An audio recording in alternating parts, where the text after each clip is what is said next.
These were used at one time. Plus, it goes on.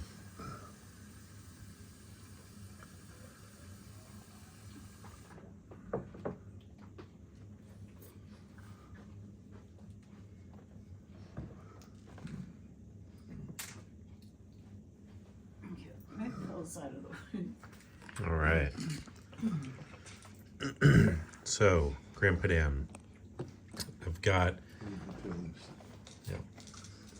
I've got a few questions that I've written up, and I'll just ask them, ask you the questions, and then, just thinking like I'll ask an initial question, and then maybe follow-up questions depending how you answer, and each answer maybe like 2 or 3 minutes, because then these videos will go on my YouTube, and the idea just being to be able to capture your life and some of the events and things that you've done and learned along the way, so that like the next generation, like Maeve, for example, can get to know you and where some of her history comes from.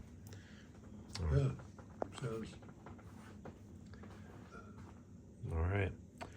So start out just pretty open-ended. Curious, what are some of your earliest memories growing up in San Antonio? Well, some of my earliest memories, I guess, has been when I used to work with my father when I was about 8 years old, I guess. He'd take me to a shop where he was a machinist, tool and die, where he made bone surgical instruments. And he would take me to the shop where it was at that time located in the basement of the Santa Rosa Hospital. His whole machine shop was there. And it was there because Dr. Kao, who was the inventor of the bone surgical instruments, was a resident at the Santa Rosa Hospital. And where was that? Was that like downtown San Antonio? Yeah, downtown San Antonio, right by where the Santa Rosa Hospital is now. Mm-hmm. Yeah. And what were some of your favorite things to do as a kid? Mainly just palling around with all the kids in the neighborhood and doing all kinds of what kids do. And you were born what, April? April 27th, 1931.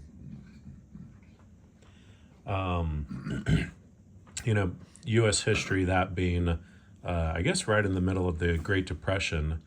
Was that kind of like, was that something you were aware of at the time? And what was that like growing up kind of during that time in the U.S.? That never occurred. I mean, we were pretty well, not pretty well taken care of, but we never had lack of food or clothing or housing or anything like that. The first things I remember was probably, well, when we moved to a house on 80th Street on the south side of town. I was born in Suspamco, Texas, which is near Elmendorf. And we moved to San Antonio when I was about, I guess, about a year and a half old, I guess, something like that, about a year old. Of course, I don't remember all that anyway. Mm-hmm. And then, let's see. Wow. What kind of values would you say your family or your parents instilled in you and your brothers and sisters? What were some of those kind of important ideas that you grew up with? Well, we were pretty close family to a certain extent. That was, everybody was doing what was necessary to keep the family together. And I guess my older brother, James, or Jaime, was kind of the a second father who was had a lot of authority as to what we did as children or as kids. But most of all, most of the time we were just kind of on our own. We came and played outside, came inside, and all this. And my mother never worked, so she was a home mother. That my father was pretty much busy as being a machinist or tool and die maker or bone surgical maker. I was pretty much isolated from us because he was at the shop most of the times, most of the hours of the day. And so you mentioned James. Yeah. Who were your Yeah. brothers and sisters in and what Yeah, well, order? I call him James because that was easier to talk about. We moved to the south side, and we were the only Hispanic neighbor, family in the neighborhood. But we were treated very fairly. The people in the neighborhood had no discrimination that I can remember. We kind of ate at different houses. Sometimes we'd have lunch in a different house or one of our fellow members of the neighborhood.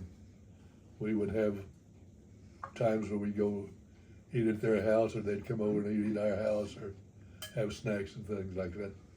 But James, or Jaime, was the oldest in the family, our immediate family. And then Laura, my sister, and Rose was the other daughter. And then my two brothers, who were Richie and Eddie, were twins. And then I was the youngest of the family. But I never knew, but we had lost a couple of children from birth when they were small. So more than just what it was, our 6 immediate siblings, there were 2 other children that my mother had that had passed away.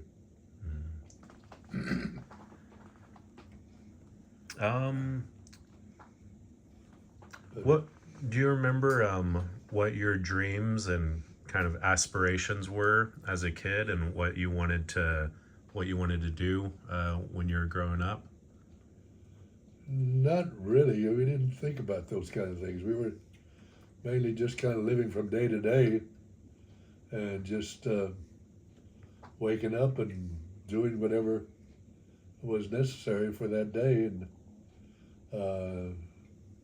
I know that my father instilled in us that we had to go to school, and that was one of his priorities, that we all went to school and attended school on a regular basis. So he was pretty definite about all of us going to school and getting education. What about college? But So was college 50, instilled in y'all? Like, 50. was Yeah. that something that everybody was supposed to do? no, college was never even mentioned at that time. And Yeah. actually, right from the top, and from they from fed him. Jaime, They fed him at something. but from college, or from There. Jaime, my brother, we all attended the same schools, mainly our high schools. Went to San Antonio Vocational and Technical School at that time, which was the old Main Avenue High School of the older days. They changed the name, I guess, around in the 30s, I guess, or 40s.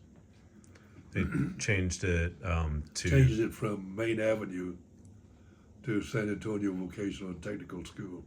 and now today it's called Fox Tech. And now it's called Fox Tech, which is named after one of the superintendents, I think. And But all of us went right on up from elementary. Well, the older siblings went to school when we were living or before I was born, in Suspamco, Texas, where my dad was head machinist of the pipe company there, which was the name was a synonym, was an Acronym. acronym for San Antonio. Yeah, we looked it up. San Antonio Sewer. Machine, Sewer San and Antonio pipe. Sewer. SASPAMCO. Uh-huh. San Antonio Sewer and Pipe Machine It's the Company. Pipe Machine Company, I think. Yeah. And Grandma Sally also went to Fox Tech, right? She went to Texas High School. Uh-huh. Did y'all know each other in high school? No, we didn't know each other in high school, but I knew her cousin, Alvin, because I played football a little bit with him, and then later on we were in the Marine Corps together. And at a meeting or a New Year's party, I think it was, I met Sally, my wife, who I thought was actually Alvin's sister, really. And that evening, So that we. it was the whole thing. Mm-hmm. And so y'all met at a New Year's Eve party? Yeah, it was. I think it was New Year's or Christmas. News. Yeah, I think it was New Year's. And that was after you had already come back from Korea. Yeah. from Korea? Yeah, I was still stationed down at Not Carpus Those are sure Naval Air Station. perfect. They were. Don't. I definitely want to get No. back to you and Grandma Sally meeting, but chronologically, so you finished high school and then enlisted in the Marine Corps? Well, we finished high school, graduated in May of 1950, and I was in the Marine Reserves, and Alvin was too. When the Korean War broke out, we were the whole company, the unit I was in, was activated, and we were actually You change it. activated to And you the Marine base in California, is Pendleton Air Marine Corps Base. and trained there before going to Korea. So that was in June, and we were there until Well, we were over there around. September, I think. And Your brothers, the twins, were already in the Marines Yeah, they at were. that time? My two older brothers, Richie and Eddie, were already in the Marine Corps. They joined the Marine Corps in '48, and so when our outfit got activated, it was 1950. But Richie was a machine gun squad leader 2 years. when the Korean War broke out, and he was killed in action What happened? in August of 1950 in Korea. in Korea. And then Eddie was his brother, of course, twin brother, was aboard a carrier. He was the Marine Corps Air Wing. So he served in the Marine Corps in the air support off of a Navy carrier. And then I ended up in an infantry company in October of 1950. Because you requested to be in the same. Yeah, I requested to be put in the same company that my brother Richie was missing in action at the time. So I was able to get in the same company, which is Baker Company, 5th Marines, 1st Marine Division. And your license plate is Is The well, one that. yeah, my license plate is MAR B15, uh-huh. which So is Marines, And then Baker Company, 1st Battalion, 5th Marines. And so when you enlisted, Richie and Eddie were currently fighting, and then Well, the war didn't break out until 50. oh yeah, So Richie and Eddie had already been in the Marine Corps for 2 years. They joined in 48, straight out of high school. When they graduated from high school, they joined. They were the first twins to join the Marine Corps in San Antonio in 1948, which is kind of interesting. yeah, it is. So, what motivated you to join the Marine Corps? Was it mostly your brothers were there, or what were kind of your thoughts about joining the Marine Yeah, Corps? that was mainly. I thought I had a lot of pride and a lot of honor going along with the Marines, and I learned these things from my two brothers, from Richie and Eddie, and so that kind of inspired us. And at the time, of course, we were in high school when we joined the outfit, the local reserve outfit, in 1949. So we were still in high school at the time before the war broke out. And so that's kind of inspired Alvin Padilla and John Baeza, who were all high school friends. And we all kind of joined to figure that's something to do for the weekends. In the So- summer, right? You And spent it was the summer- summertime too, so we ended up going to summer camp in California, which was in 1949, which was really a great outing. Thinking that was a lot of fun. Hmm. But then the following year, it turned into a little bit more serious thing. More travel. Yeah, Much further travel. something we didn't ask for, but Yeah. What this isn't in my list of questions, but I'm curious. What was kind of the sentiment of the Korean War at the time? Like it was, I guess, not too long after World War One. Like, World War II. oh, sorry, World War Two. Yeah. What was kind of your thoughts or people's thoughts about the Korean War at the Well, time? it was the communistic progressive movements that tried to expand their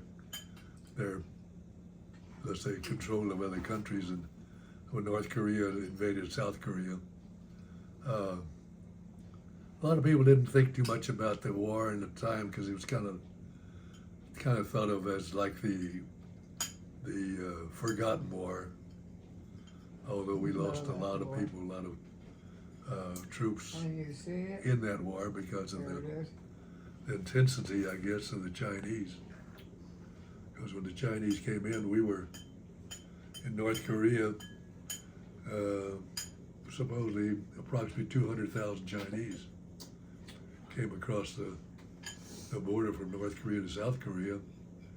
And we in the Marine Corps were the most northern advanced unit to be trapped at the reservoir, northern reservoir, and we only had like 20,000 people, 20,000 troops. So we were outnumbered 10 to 1, really. And that was at the Chosin Reservoir. The Chosin Reservoir, which was at the time 35 below zero weather.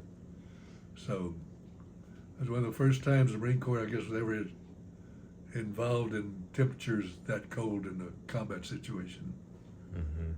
Yeah. And, So we had a lot of frostbite. Of course, a lot of wounded. and today it's still like a legendary part of the because- Marine Corps. Yeah, the war only lasted about 3 years, but we lost something like 33,000 troops, actually KIA.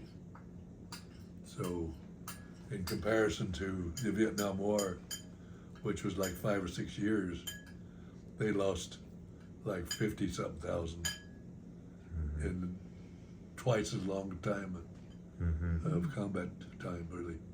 Yeah. And so you said Richie first was missing in action. Yeah, because his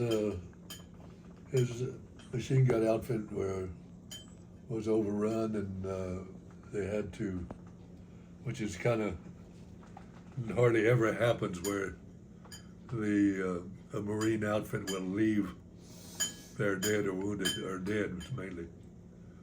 If they had to leave because they were trapped and they were overrun. So he was missing in action for about 3 or 4 months. And so the actual inscription on his tombstone at Fort Sam Houston Cemetery says September the 1st, I We were think, 2 people. when actually he was actually, the ambush or the overrunning of his outfit was in August of the 12th, August 12th of 1950. They were together. So that was, I know this for a fact that when I got into the outfit, and and found out when the actual overrunning of his machine gun outfit was overrun. And then when they found him, they brought him back for a burial. Once they found the bodies were discovered and identified, he was buried here at Fort Sam, Houston. Yeah. So what was the temperature when Uncle Richard was there in August? Was it? Well, it was super, summertime.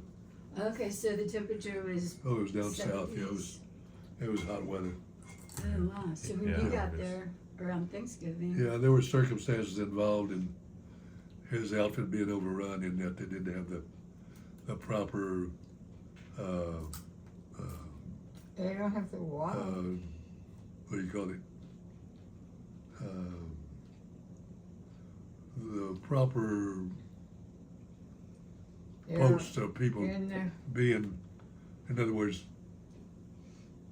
their outfit was not set up because they had been marching all day long. They were tired, so they didn't put up the guards or watches that was supposed to have been in place. And then you were wounded in Korea and got awarded the Purple Heart. Can you tell us about that? Well, that was when I first got there. There was a lieutenant who had taken over the company from Captain Fenton. He was a new lieutenant, and when I got there, he said, "Well, I know your brother was a machine gun squad leader in our company, and he was in machine guns." He says that. You took it with Where would you like to go to? Where would you like for me to assign you? I said, well, you assign me, put me wherever you think you might need me. And he said, well, I said, I'll put you in rocket section. That way we'll keep you around a little bit longer instead of machine guns. So I went to a rocket section, and then we went up north. It got so cold that the rockets didn't fire because it was so cold. The tubes on the rockets would contract this and is, affect it the was- projectile coming out. So look at I the, got rid of that, and that's when I got assigned to the infantry like that, platoon, like that. and I was with the Like infantry that. platoon for a short while, really. You gotta warm When we them up. were Was there some of these? at the that- Chosin Reservoir, Dry. and I was assigned to. Well, we were in a firefight, and I was assigned to. Okay, here. One of my BAR men had been shot, and our squad leader says, you Yeah. would There- assign you to go get him. And so at the time I was in the process of I hate retrieving these whole things. the wounded Marine who I found was dead at the time I got there, Either keep it or. And I throw was- it away. trying to bring him down off the hill when I got wounded. And your shot in the leg, was A it? shot in the ankle, it was just really in the ankle, and actually the foot, really. Mm-hmm. Which was a lucky shot, because I was in a wide open area. I could have been shot anywhere. It was like more towards the back of your leg, My heel, in your ankle. And let's see, how did the Korean War and going through that experience of Chosin Reservoir and losing a brother and having the Purple Heart, kind of did it shape any of your perspective on life and just how you thought about It all stuff? seemed like a miracle in a way, because I mean, I could have been shot anywhere else, and actually killed actually real easily. But yet I got a wound that was not fatal. And when I came back, when they got out of the hospital, they removed the bullet and got out of the hospital. You were doing so. Then I was put into The person that. A is unit there in going to- Japan to that- Get it back. to or train you or nurse to, is- what do you call it? turn it. Some of these words just lose me. It's not, That's good. it's good. Where you had yeah, casualties like that. that were recuperating, Yeah, after the hospital. This and this, And so yeah. it's I was the being, same here. set Because up to, They don't. well, I was getting healthy enough to, They, I could be returned back to They Korea don't take to, about. back to combat, They because just, at that time you had to have 2 Purple Hearts leave it there. That one to belongs be to returned them. back to the mainland, Oh, or to be removed from combat. you're not. And I was in that process of going back to You're not. Korea, You're and not. somehow or another, They're the word not got to the nice. chaplain in our It outfit there that I had been wounded. I had lost a brother in the Korean, and another brother was still in the vicinity of combat. That they thought that was the chaplain came up and said, he said, I think your family has done enough for this war. And he said, I'm sending you to one of the islands. So I was sent to Pearl Harbor in Hawaii for guard duty. And all that changed to the point where, I was there for about 6 or 8 months. Then I got a chance to get my choice duty back on the mainland, which was at Corpus Christi, as a Marine Guard there at the gate at the Naval Air Station. But, And then it was at that point that you were based in Corpus Christi, but came up to San Antonio yeah, when you met Grandma Sally at a Right. New Year's Eve party. yes. I used to come back and forth on weekends from Corpus to San Antonio. Because your parents were here. And, Yes, my whole family were here. Right. and so you met Grandma Sally, and she was a cousin or a sister of your friend Alvin. She was a cousin of Alvin's, first cousins. So they were both Padillas. And all the time I heard her name in high school, I thought it was his sister, but I didn't know her at the time. She was a kind of an academic student, and I was a shop student. So we were kind of separated in that, let's say, reason for not really coming in contact with one another. And would you all have been in the same grade? Or, Yes. Okay, same year and all Yeah, that. we were in the same year, 1950. Although I was a year behind because I started elementary school late because of my birthday, I think, or something or other. So that put me back in the same year that Sally was in, and Alvin and them were in. And so you and Grandma Sally met January of 1950. 51. 51. Yeah. And then did y'all like start dating? Pretty Well, we pretty right got, away.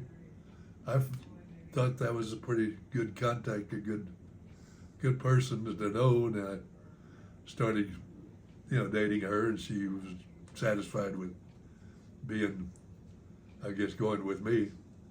So we dated until November the 2nd when we got married in 1952.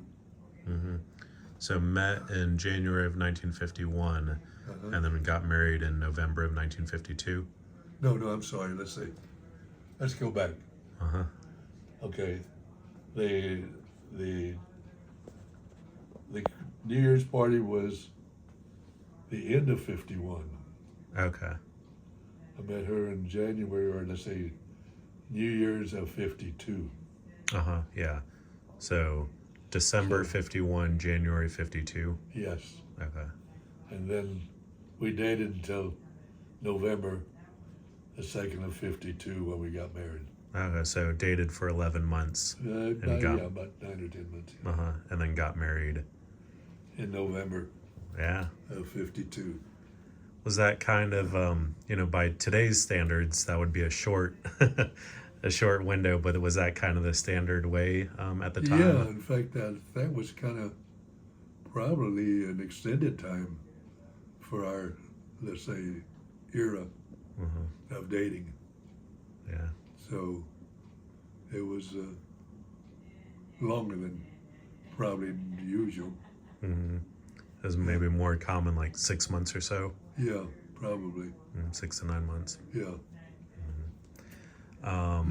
So then y'all got married, and then y'all were living in San Antonio.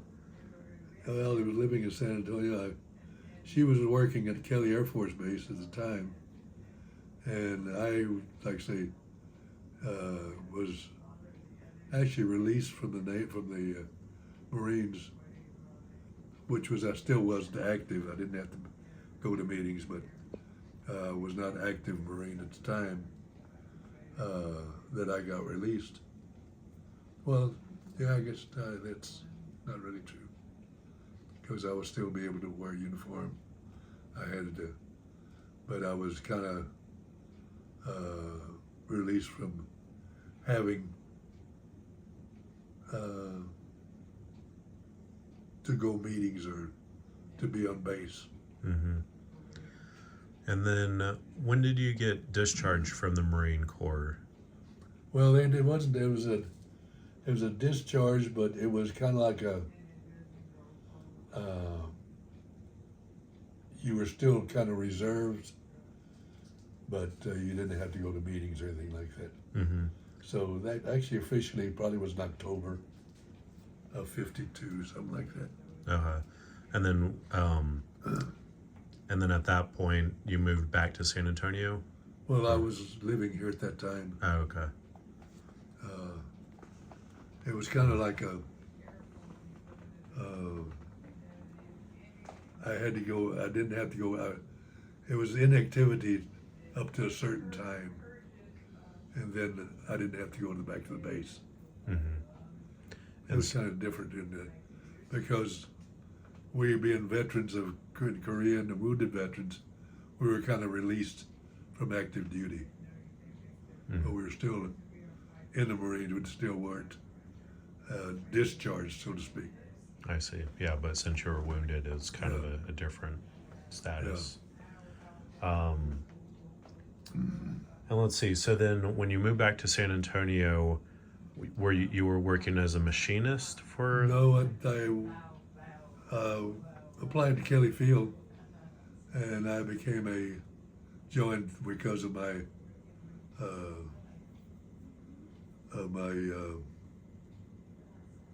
disabled position. I had a disability that I used my veterans benefits for education, and Kelly Field had this program where you would be a aircraft machinist apprentice in 4 years.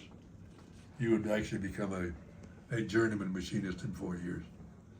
So I used my benefits for that as a machinist apprentice, which at that time it was $1.02 an hour that you were being paid, and my benefits came in at, I think the total hourly wage for a journeyman machinist was $1.75. So they paid me the difference between $1.02 and $1.75 as a extra. Yeah. So. And that amount of money would provide someone kind of like a standard middle class kind of life, or somewhat, yeah. That provided a person able to live off of that. And then when Sally and I got married, she was already working, and when we got married, I guess we were just making like, I know when we were married and have children, even then, we were only making $5,000 a year. And that provided housing and able to buy a house and have a car. And we were continuing to work, of course. And when I graduated from the apprenticeship in the 4-year time, then I was a full-time machinist. And I was there for almost 10 years, including the apprenticeship and all that.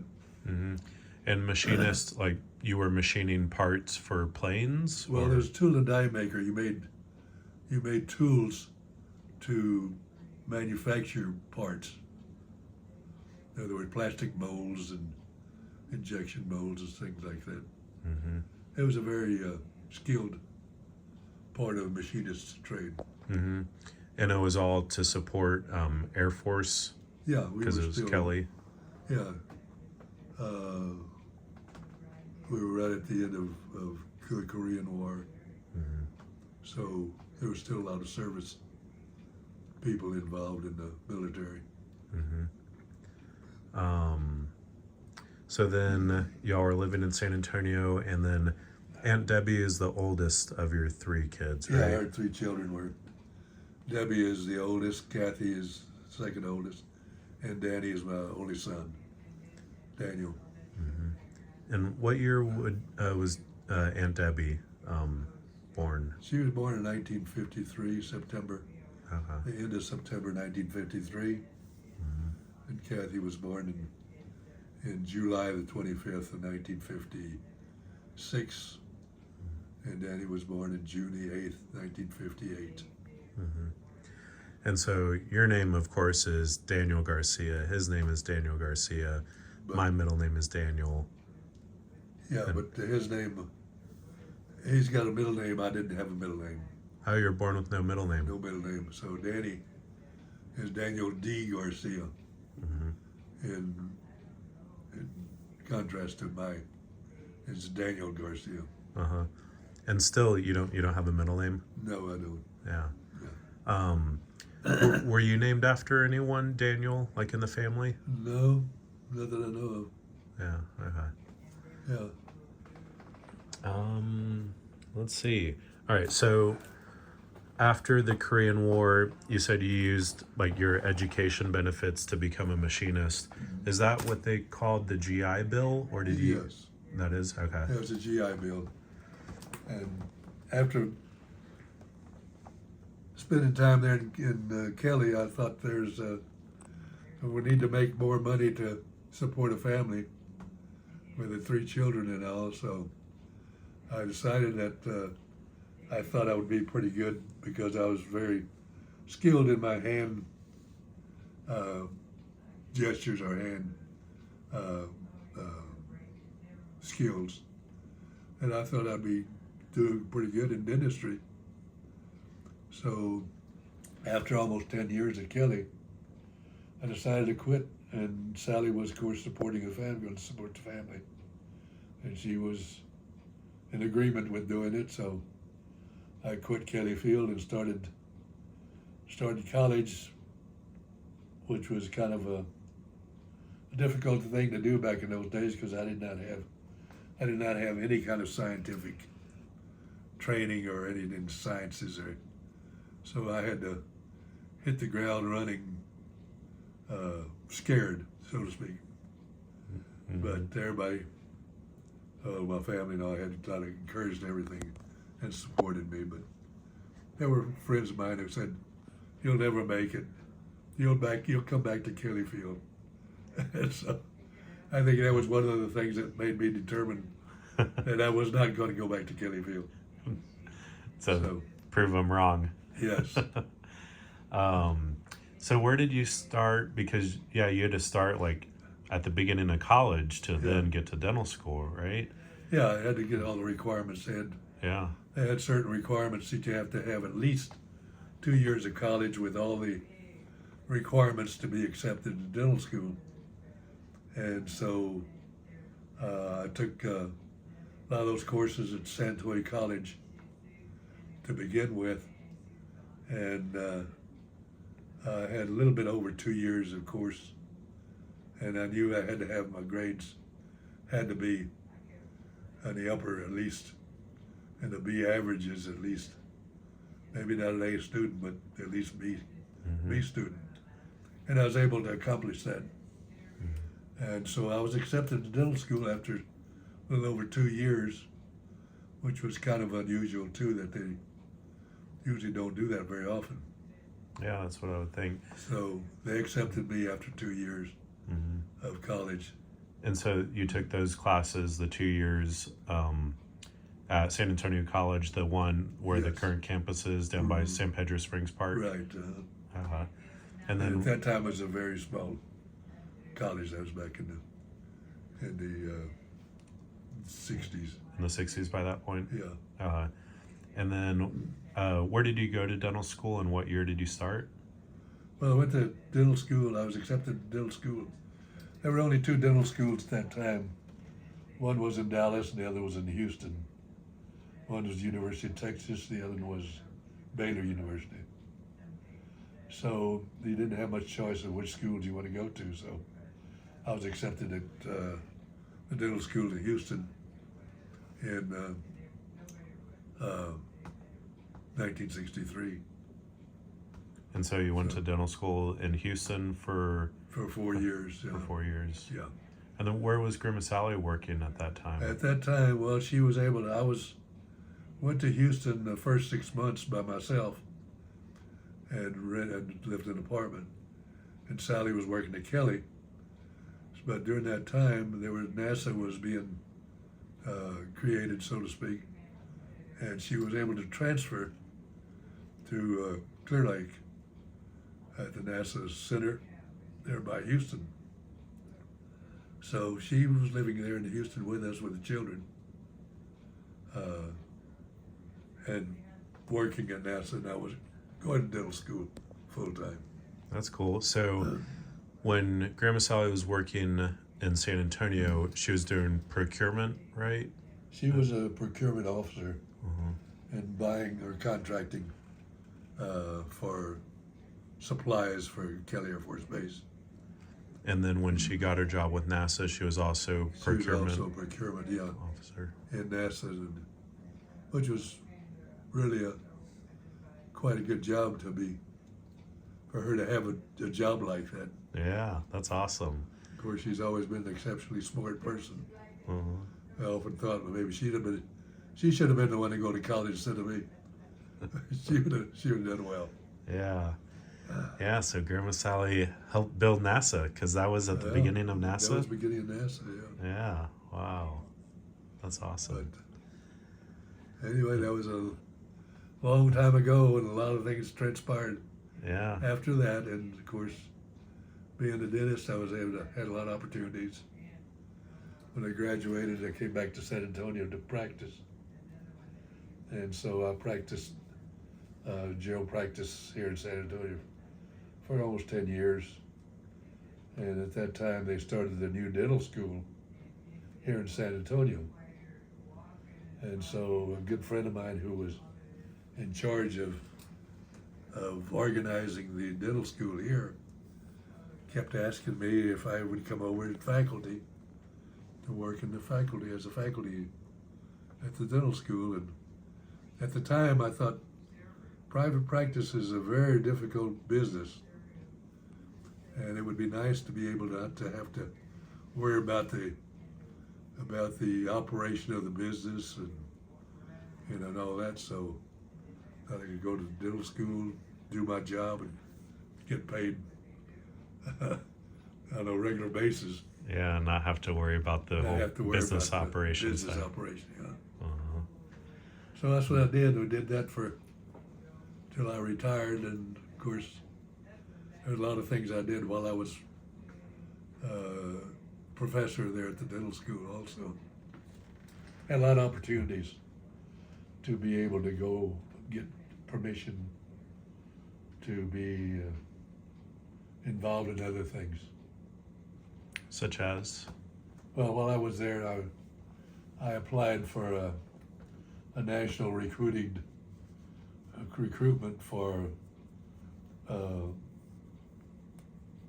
dentists who they were actually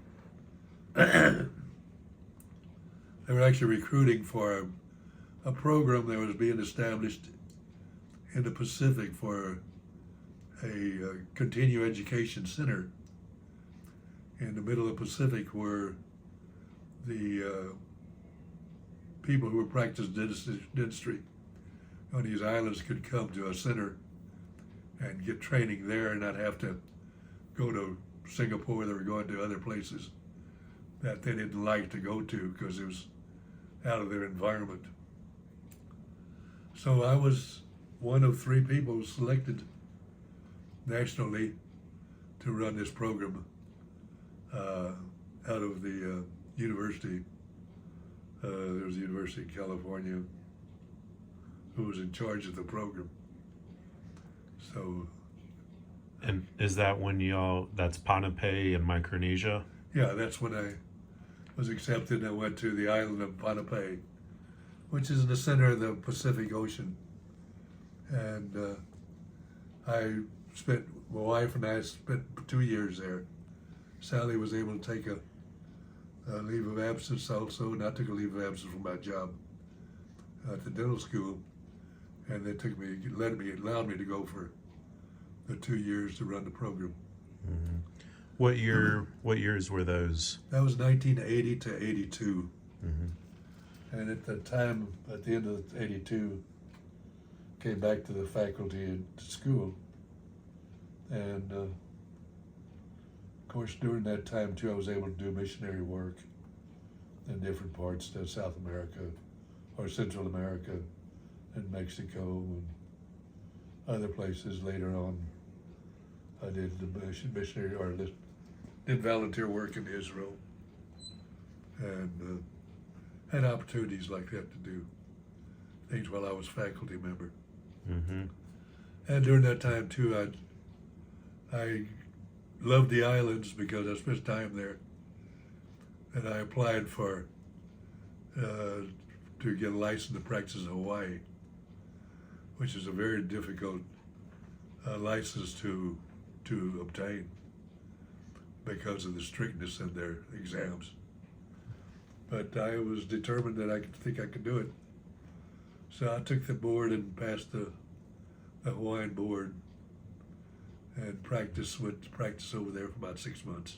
Oh, really? I never knew that. Yeah. Huh. My wife, Sally says, no, we're not moving to Hawaii. We have our house here. We're coming back home. So that's when I decided I had to come back home. Was that in Honolulu, or what city were you practicing in? Oh, I practiced on the big island of Hawaii. It was up by the Parker Ranch headquarters in Waimea, northern part of the island, which was a great experience, really. But it was the right thing to do to come back home. Because at the time, Mom, you were in college at that time when I they were was in dental Pohnpei? school. You That were in was dental my school? first year in dental school, going into my second year. So I'd already graduated from college. I was going to the dental school here when they left. So then you came back from Pohnpei and worked at the dental school, and then I know you worked at the county jail.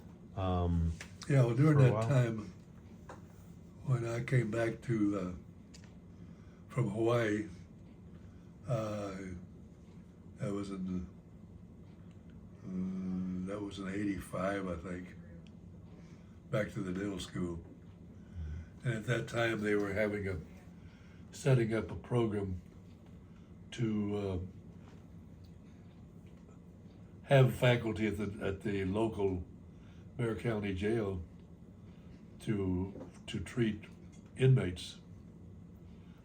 Before that, they only had volunteers and people who went there just on a kind of temporary basis. But they were able to do a contract with the school, the dental school, to actually get involved in doing treatment there as a training program for the dentists for the members or the students at the dental school to get some training in treatment.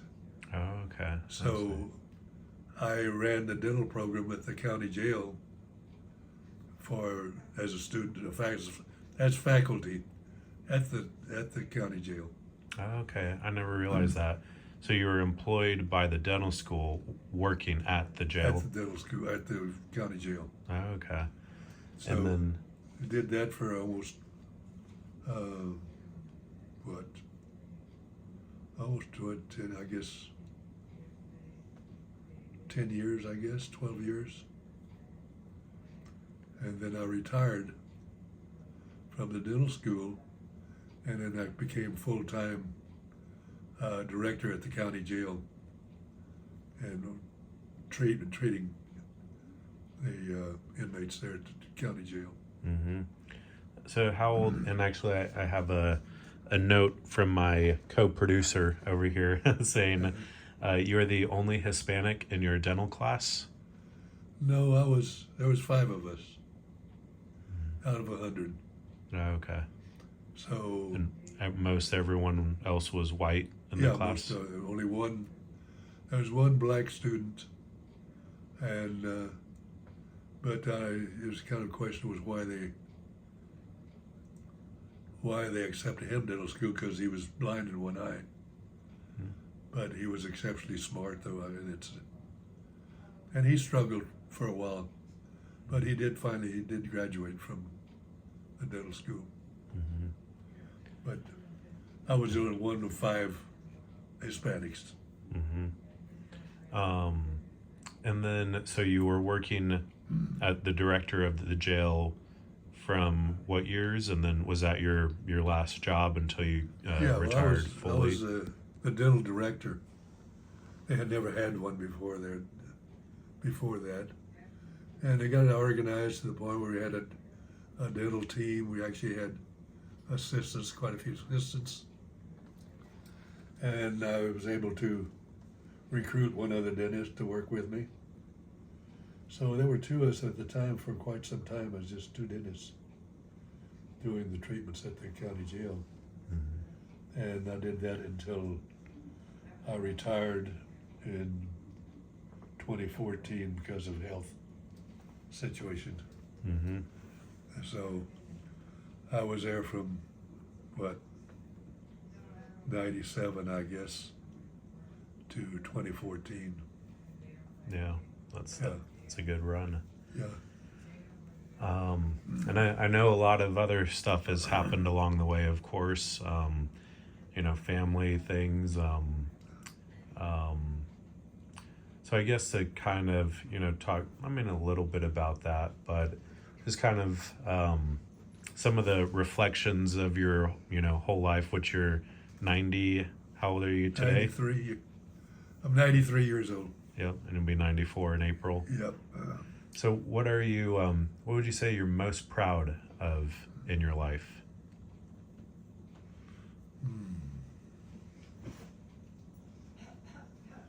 I guess that I consider myself as a successful family man, and that I dedicated most of my time to make a better life for my family. And that was my mission, and my most profound, or let's say important part of doing what I did for all these years. What are some of the big lessons that you've learned, or that you think are important for people, as they're growing up? Well, one of the things I think is that we don't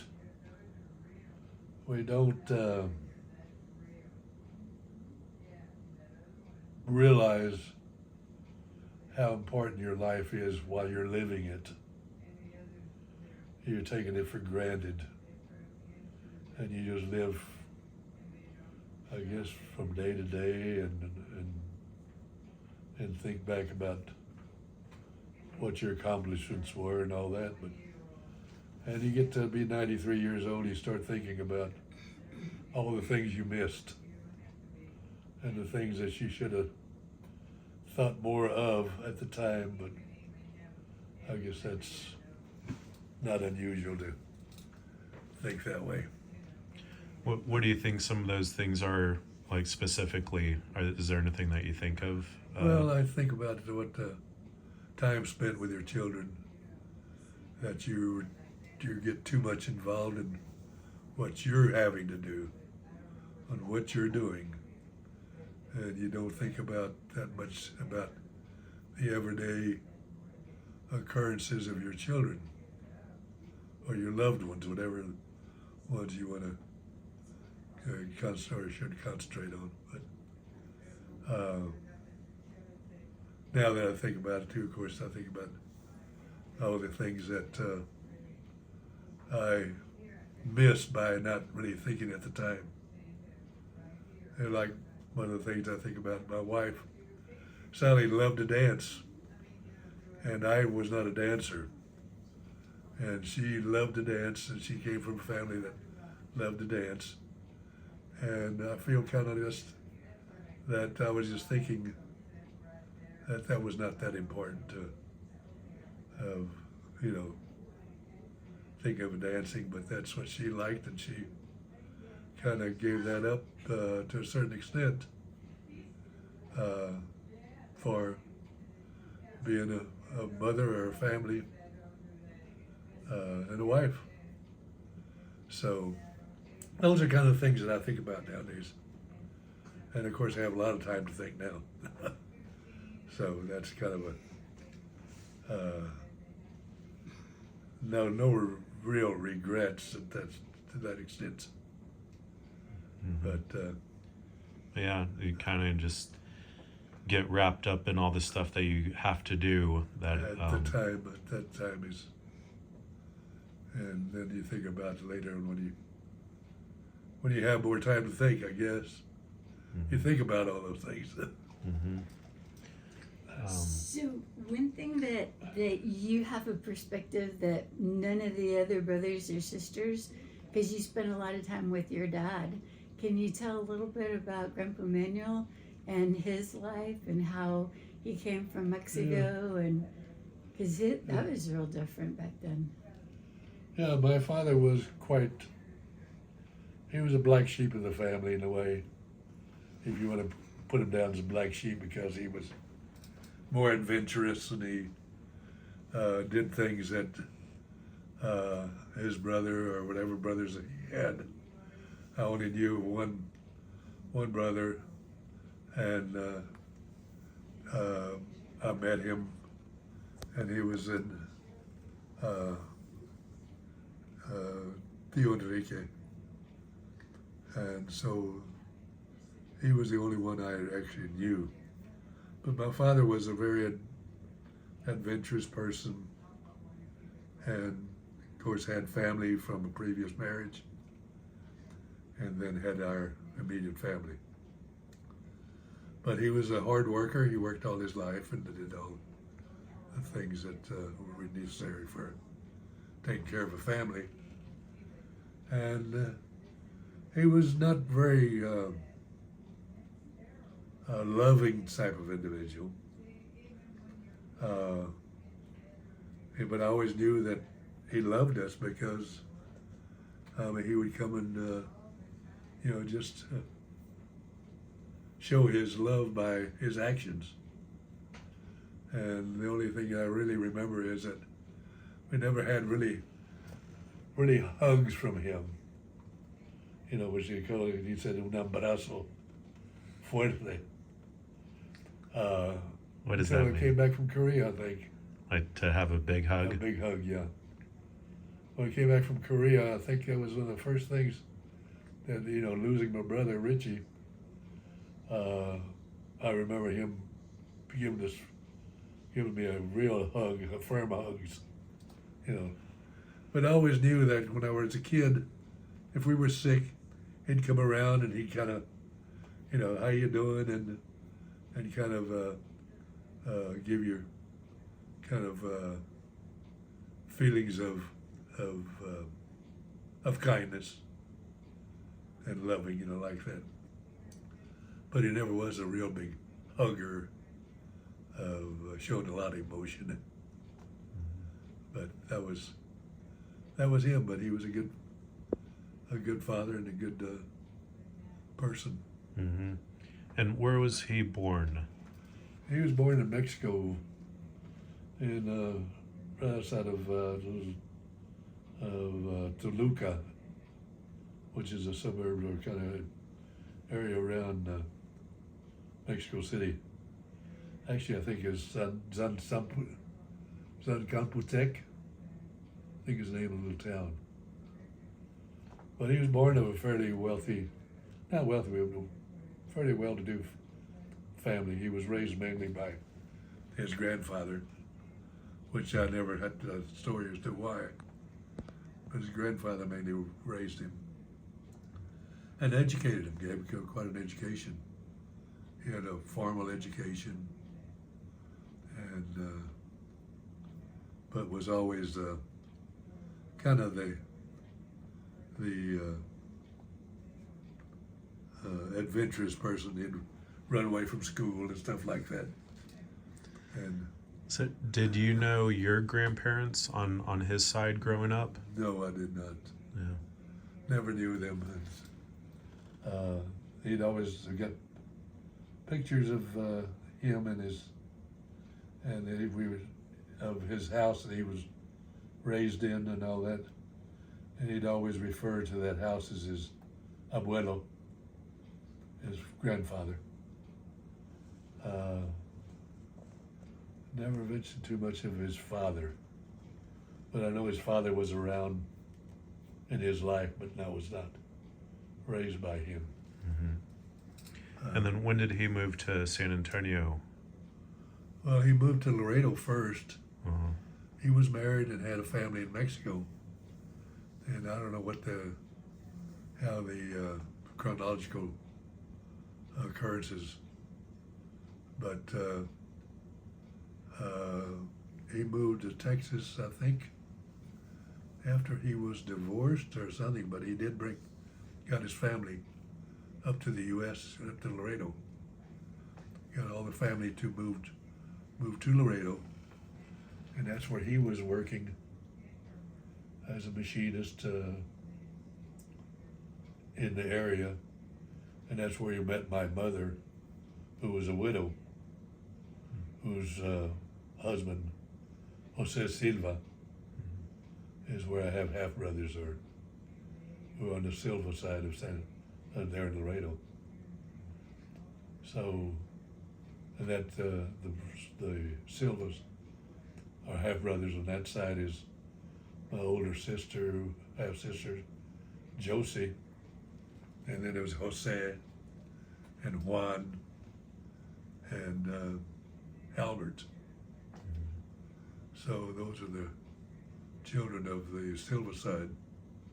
Mm-hmm. Yeah, and Jose Silva is the mind control. Yes. All those. Yeah.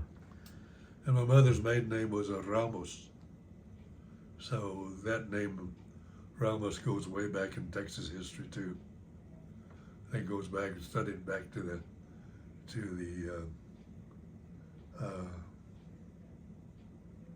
1741, something like that.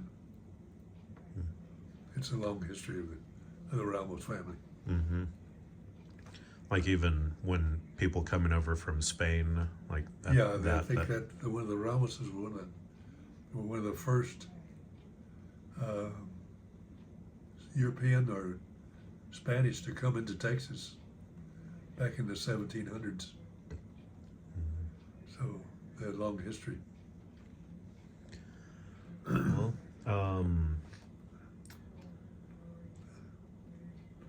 My mother's family. She was the youngest, I think. Yeah, the youngest of 3 girls and 1 boy, and they were the Ramos family at that time. From the Ramos family, I don't know what they came across back in the 1700s. mm-hmm. What side of the family or whose connection is it to the town Ramireño? Ramireño Mm-hmm. is a Ramos, Oh, okay. the Ramos family, and that was where they first settled in a little village on the border in Zapata County now. It's called the Ramireño, which was kind of like a large ranch. Mm-hmm. And I think just from a little history, we found out that was one of the Spanish land grants that that the Ramos family had in that area. Mm-hmm. I think they had like second or third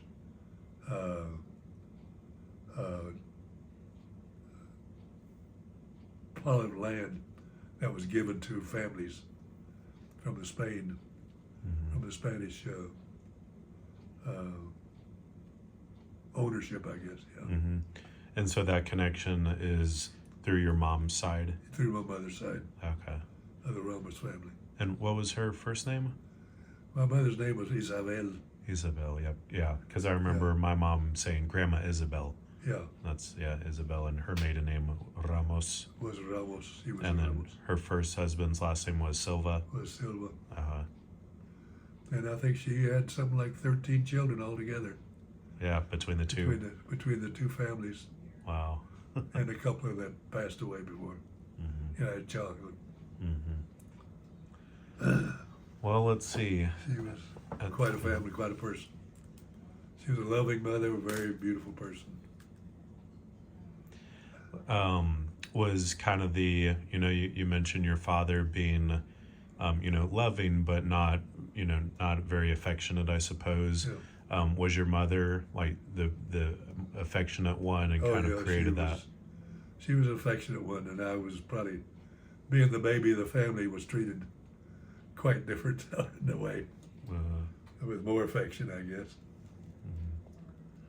Oh, she had her times when she would let me know that I wasn't, let's say, exempt from disciplinary times. Yeah, tough love. Yep. Well, with as you're getting older, and we have the first generation on our side, grandkids coming, what's something that you would just like? What would you like to see, and what would you hope for with the next generation, and just for that next generation?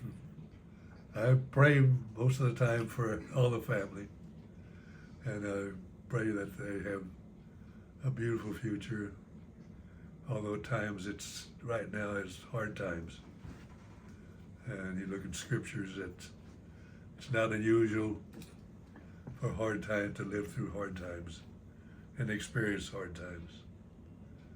So my hopes and prayers are that the family continues to prosper and to be, I'd say, not to the religion point to where you are considered unusual, but I think prayer is a big thing in life, and I think it proves that you'll have sorrows and you'll have joy, and be able to accept those things as they're presented. What have to follow up on that? What have been some of your great joys in life and some of our great sorrows in life?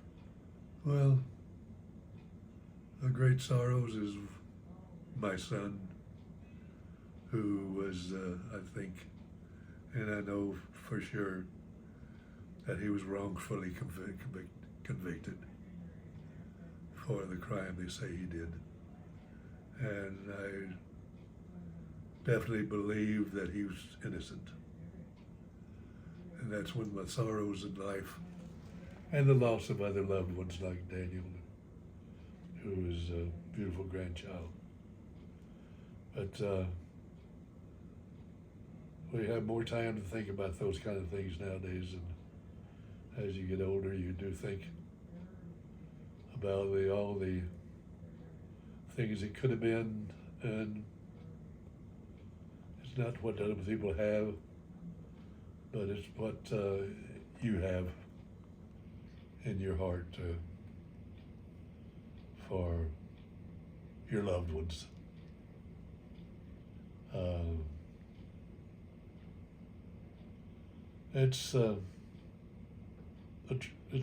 Life is not easy, and you'll have your ups and downs and sorrows and joys. and just to be able to accept those and continue to be positive in your religion, in your faith. And I truly believe that without faith, you have nothing but darkness. So I guess that's getting in too much to religion, but I know that was not a thought in all my life, really, because we were raised in a family that we lived from day to day, so we didn't have a lot of religious connections with the church. But I guess finally realized that is an important part of your life. Is that something that has been able to sustain you and carry you through some of the hard times Yes, later in it life? is. And sometimes you may feel you didn't have enough faith, but you got to feel that whatever faith you have is like God said, the Lord said, if you have the faith of a mustard seed, you can move mountains. So evidently it doesn't take a big seed to do big things. Mm-hmm. So Yeah. that's one of the things I think it's important in life is have faith in everything you do.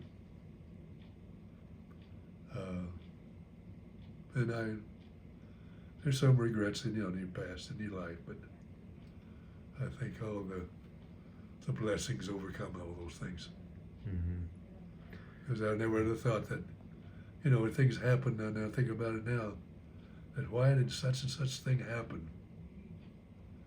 To continue, and things happening that you didn't realize at the time, that it puts you in a certain path of life. Like when I was a child, I cut the nerve on my finger, and I lost the movement, normal movement, in my ring finger on my right hand, and but it never interfered with anything I did in life. And then things that happened all along. Why did I just get wounded in the foot and the heel in Korea? And like when I was in high school, there was a certain job I was doing that if it had occurred, I would never become a dentist. So all those things kind of add up, and you don't realize at the time how it's a step from one step to another that you continue on it. And things that just happen that you don't place any real value on at the time. But if you think about it, there's a certain step by step, that is bringing you to your final step, I guess. Kind of the idea you can only connect the dots when you're looking back at it, Yeah. even if at the time it's like, Yeah, I'm at the not- time you don't connect those dots. So, but as you remember all these things that happened, you can see the steps that took place. and just have Just faith happen. along the way. Yeah, like they say, it's providence, I guess, and nothing's by accident. It all occurs because of providence instead of way. But just simple little things I could probably relate all along here, but that'd be too many. But there are certain steps that you do actually connect. Mm-hmm. Well, what's maybe a couple of those that you think of? Well, a lot of things like, say, just even, like, say, one of the things that, why am I here? And because of all these steps that you can think about now, brings you to this point. Like, that in the time of that accident, I found I'd done the thing that I was, could have happened. this person that was there with me jerked my hand away from having that injury. Now, why did that person see that and pull my hand away from this thing that would have pierced my hand and completely wiped me out from ever becoming a dentist? You know, things like that. And then things that you just prepare from day to day that just a normal occurrence, but it ends up step by step. Mm-hmm. That's kind of the way things, I guess, happen to everybody, and not just me. There's certain things happen because that's the way it's supposed to be. Yeah. Well, it's maybe sad times when some of those things happen, but someone else is in charge of everything. And I think that's the Creator. As we wrap up with this, can you tell us where we are and kind of about this house? You know, the house was built in 1970. Yeah, that was 1972. And at that time, I was barely out of dental school. Just 4 years or 3 years. And you look back now, and this, like, the price we paid for the houses was a real lucrative thing for us. The builder didn't like it, I don't think, but I think we came out to where the house was one of our major accomplishments in our lives.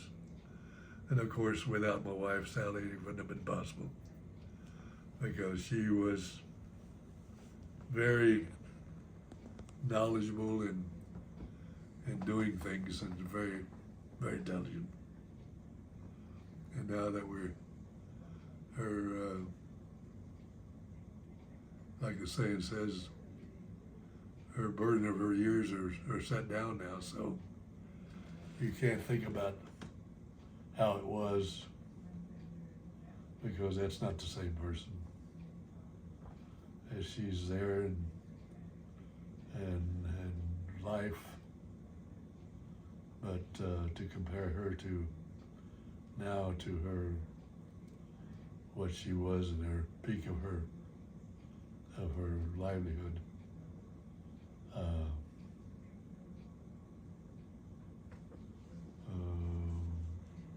Without her, it could have never been done. So it was we had, you know, division or disagreements, which everybody does, but all in all, it was because of her and working together that we accomplished what we did, whether it was good or bad. We never did. We finally decided whether it was an abundance or not, but I think we were truly blessed with everything, even with all our sorrows. We continue on and accept things as they are. How has it been for you seeing Grandma Sally over the years recently? Well, it's been so sad in that here I am with a fairly good mind, but my body may not be as well as it should be. And she, who has perfectly healthy body, but the mind is gone. And it's a sad thing to see a person like that, who you can think back and see what all her capabilities were. And now she depends on Kathy, her daughter, to take care of both of us. One for the mind is pretty much deteriorated, and me that my body is not being able to function. Although I thank God I guess it's a blessing to be able to think and logically, but that's also a detriment too. Because you think about all the things that that could have been or you know, they all prey on your mind. But Do you think in some ways it might be, I don't know about easier, but if you kind of weren't in, you were in more of a deteriorated mental state and kind of not have any idea what's going on? yeah, I think that would be the blessing, really. Although it's a burden on the persons like Kathy to have to. She's obligated to honor her parents, and that's what she's doing. But no, she has a life, and that's the thing that bothers me is that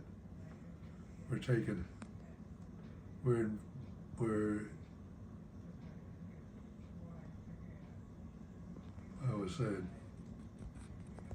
keeping her from enjoying her life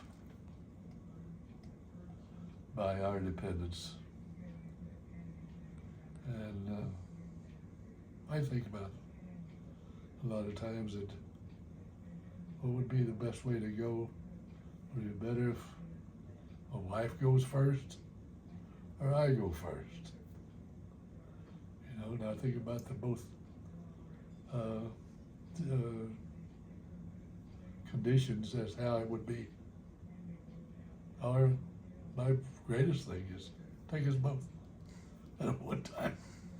That way you can terminate any other burdens, so to speak. But that's not for me to decide. Yeah. So just pray that me knowing what the future is, prays more in me that because I can see what the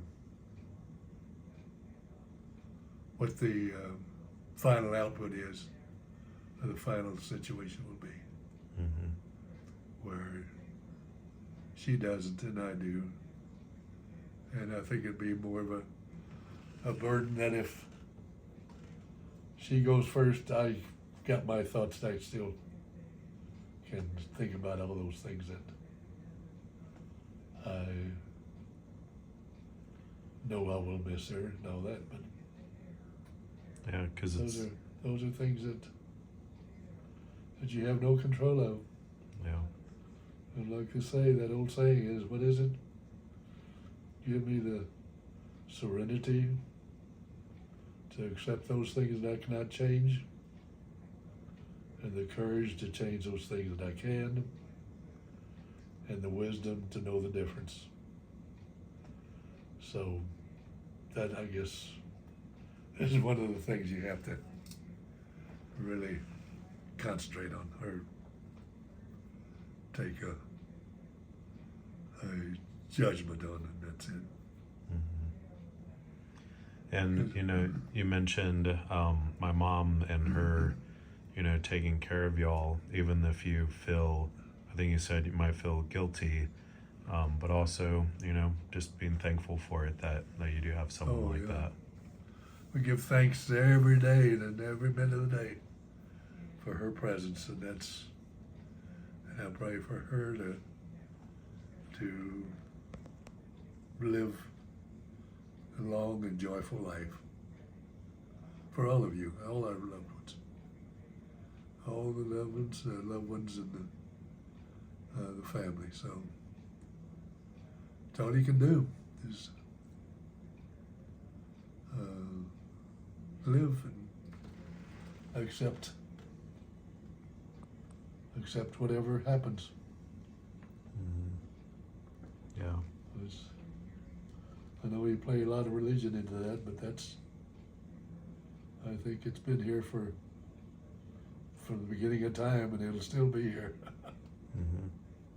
Yeah, there's a reason why Yep. it's been around so long. Sometimes you can be doubtful, and which is something we all go through. But you've got to have the stronger faith that all those things will be resolved. So Has religion and faith always been something that's been, or have you kind of gone in different waves, so to speak? yeah, it's as a child or children, we didn't. Our family didn't have time to be going to church every Sunday and all that kind of things, and being instilled on you as to how important going to church and having, faith in your life and all this. And I think it finally came to more of a center part of our life, and that's, what happened to Danny. And of course, now that you're realizing or remembering all the things that were important and should be important in your faith. Because what else do you go to? There's nothing else you can go to feel peace and satisfaction, I guess. Like when you were in the Marine Corps and you're in the middle of combat and freezing in the Chosin Reservoir, do you remember like praying during those times, or that wasn't something that really didn't occur? That it didn't. That's what I'm saying. Some of those things you miss that should have been. Well, not that should have been, but things that you don't think about every day to the point that does become important. But for some reason or other, you always think in combat like it's not going to be you. It's going to be the other person, So and I think that's kind of in life now too. You think about, passing. Well, it's never happened to me. It's going to happen to somebody else. yeah, it's kind of like a way of coping or defense mechanism to keep Yeah. going through life, because if you think everything's going to happen to you, then it's a pretty anxious. Yeah, it's a very anxious life. Yeah. But yeah, it's here I guess the self-preservation is instilled in us to that certain extent that you pray and you feel that that's the thing to do, to have a Savior that will came not to give us abundance or to supposedly did, but mainly to save you from the pit of hell, so to speak. Because there's got to be something more than just our life here on earth.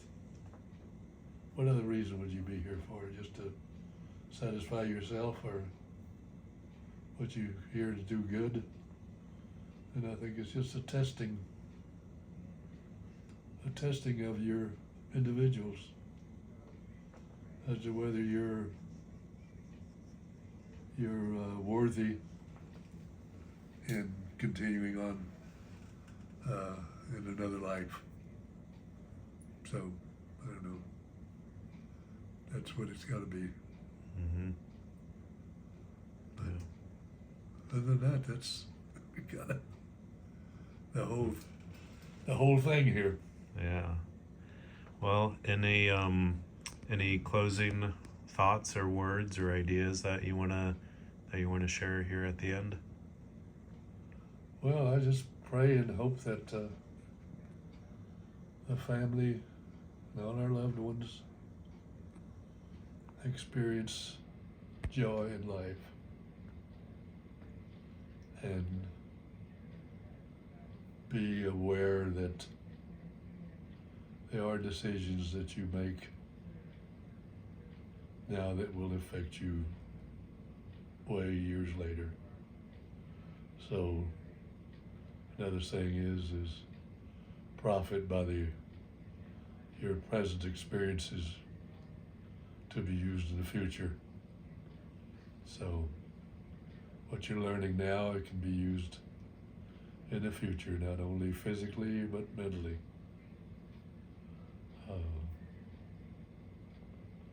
And that's like my dad used to have a saying that cada cabeza es un mundo. So each life on this earth is a world of its own. Mm-hmm. So Cada cabeza, each head is a world, es un mundo. yeah.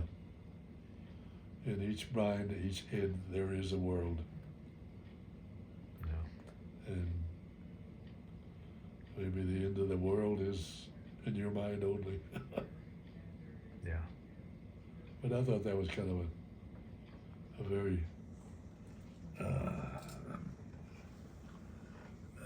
profound statement.